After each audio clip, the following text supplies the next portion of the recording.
Durant notre croissance, le cerveau est l'équivalent d'un ordinateur. En plus d'un système d'exploitation, nous avons besoin de logiciels pour le faire fonctionner. Donc à ses débuts, le cerveau a un système d'exploitation, mais il n'y a aucun programme. De la naissance à 7 ans, c'est-à-dire nos 7 premières années, on télécharge des programmes, c'est-à-dire l'environnement, les comportements, etc., afin de les utiliser toute notre vie. Le problème, c'est que la plupart des programmes ne sont pas très positifs. Par exemple, je n'y arriverai pas, c'est trop difficile. Jusqu'à 70% de ces programmes, c'est de l'auto-sabotage ou des croyances limitantes. Et ces programmes vont dans le subconscient, c'est-à-dire le disque dur de l'ordinateur. Mais là-dedans, il n'y a personne. Il n'y a pas le conscient, il n'y a que les habitudes. Alors 95% du temps, le conscient n'est pas là. Il pense à hier, il pense à demain. Par exemple, quand je conduis que je pense à autre chose, eh bien le conscient laisse le volant pour penser. Mais qui conduit la voiture ? Le subconscient est en pilote automatique, il est programmé. Si le programme est bénéfique, pas de souci. Mais si le programme est négatif, eh bien il auto-sabote notre vie.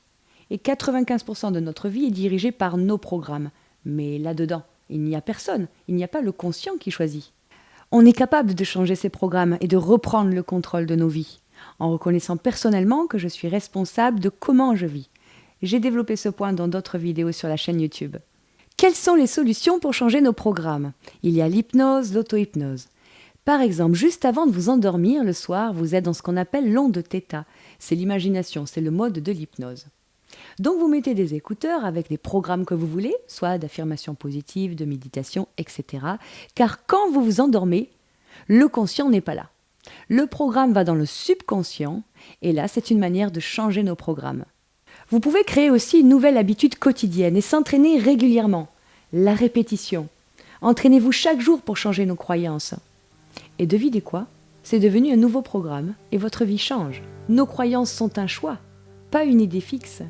N'hésitez pas à liker et partager la vidéo si elle vous a plu. Et si vous êtes nouveau sur la chaîne, n'oubliez pas de vous abonner et d'activer la notification pour ne rater aucune des prochaines vidéos. Et si vous avez des questions, des idées ou des commentaires, n'hésitez pas à les laisser en bas de la vidéo, j'aurai le plaisir de vous répondre. À bientôt!